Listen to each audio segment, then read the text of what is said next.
अस्सलातु वस्सलाम अलैका या सय्यदी या रसूल अल्लाह, अस्सलातु वस्सलाम अलैका या सय्यदी या हबीब अल्लाह। आखिरी राउंड शुरू हो गया है। अब आखिरी राउंड में किसने जीतना है किसने हारना है इसका फैसला हो जाएगा। सैफर केस का हाल भी तोशा खाना केस जैसा होगा, ये नोट कर लीजिएगा इस बात को। कप्तान को फंसाने वाले खुद फंस गए हैं, वो किस तरह ये भी आपको बताता हूं। गेम तब्दील करने की तैयारियां हो रही हैं, कौन कर रहा है ये भी आपको।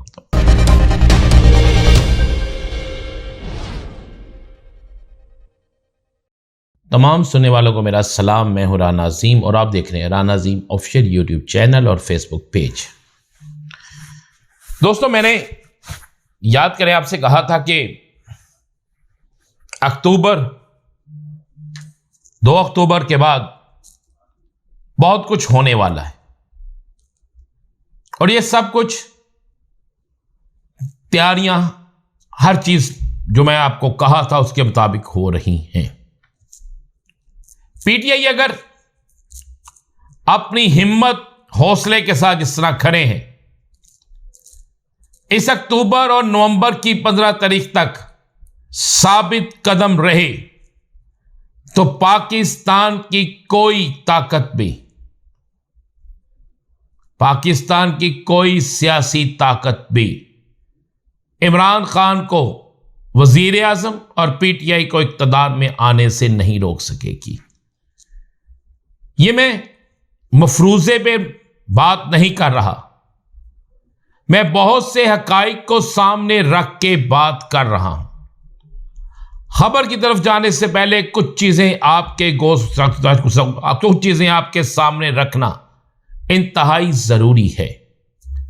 पीपल्स पार्टी के रहनुमा खुर्शीद शाह ने कहा है कि दुआ करें मुस्लिम लीग नून का पंजाब में पीटीआई से इलेक्शन में टकराव ना हो, नहीं तो पीटीआई खा जाएगी।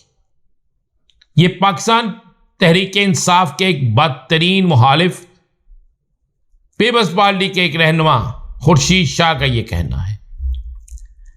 मियां नवाज शरीफ खुद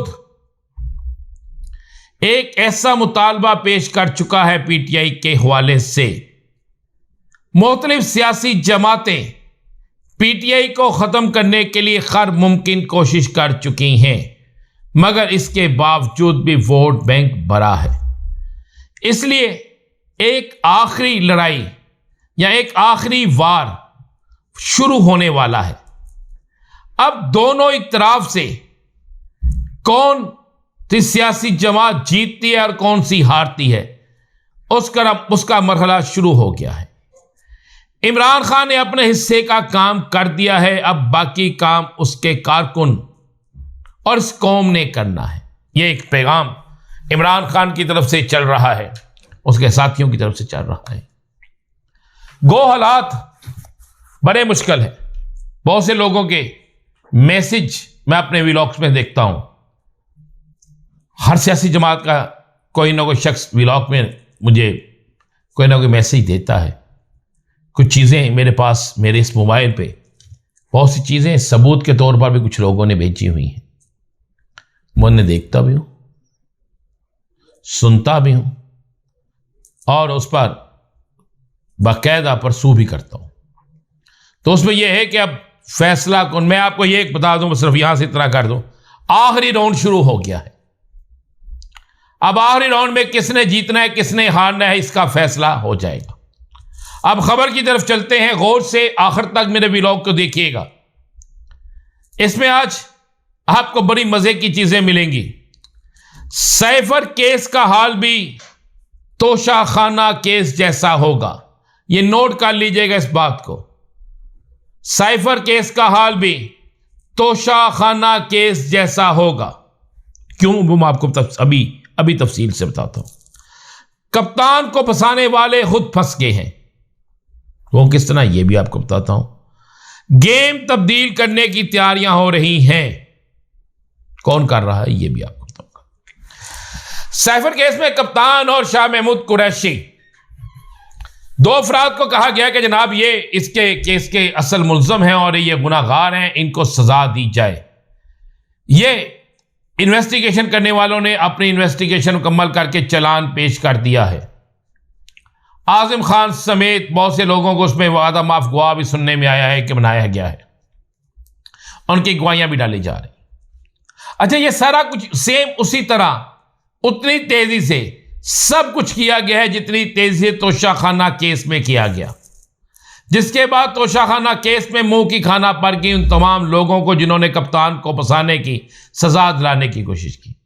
इस केस में भी खबर आपको दे रहा हूं, ये मियां मोहम्मद नवाज शरीफ साहब की दिली ख्वाहिश और उनकी फरमाइश और उनका बहुत सी चीजों से पीछे हट जाने में यह काम भी था कि मेरे आने से पहले इमरान खान को सजा होनी चाहिए। अब साइफर केस में जिसको मुल्जम रखा गया था, यानी असद उमर साहब, मैं किसी भी इल्जाम नहीं लगाता लेकिन मैं हकाइक बयान कर रहा हूं, असद उमर साहब को इस केस से बिल्कुल बरीउज़्ज़ुमा करार दे दिया गया है।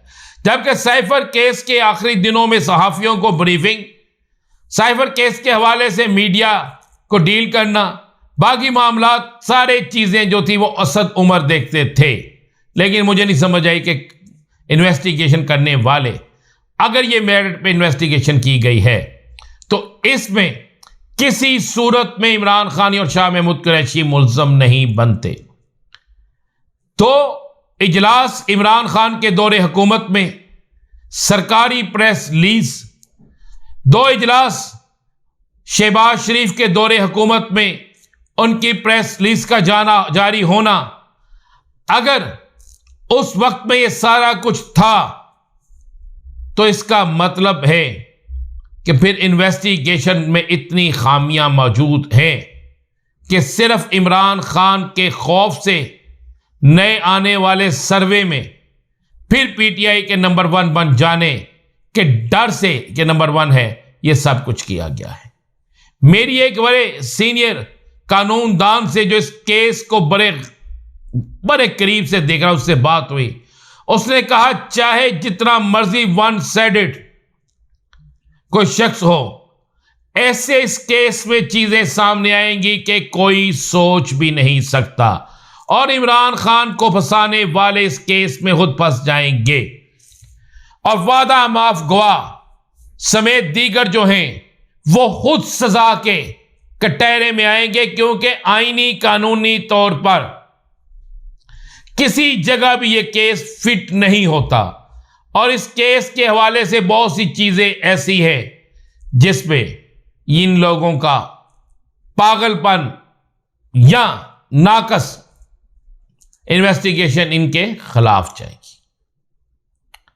और इसमें इमरान खान को फंसाने वाले खुद फंस जाएंगे। ये मैं आपको खबर दे रहा हूं, ये सिर्फ पीटीआई के हौसले पस्त करने के लिए ये सारा कुछ चल रहा है कि शायद इमरान खान लंबी सजा हो जाएगी, फलां हो जाएगा, लेकिन ऐसा कुछ नहीं।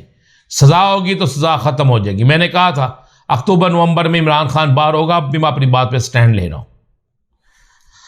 गेम तब्दील करने की तैयारियां हो रही हैं, लेकिन गेम तब्दील करने की तैयारियां करने वाले अभी तक गेम तब्दील नहीं कर सके, क्योंकि अब भी गेम कप्तान के हाथ में है। किस तरह है ये बताएंगे आपको अगले व्लॉग में, क्योंकि आज सब दोस्त मुझे मैसेज कर रहे थे बताएं कि साइफर का क्या बनेगा। मैंने साइफर की मुकम्मल आपको हकीकत बता दिया है कि इसका तोशाखाना जैसा हाल होगा और बहुत कुछ, बहुत से लोग बेनकाब सामने आएंगे। इजाजत दीजिए, अल्लाह हाफिज।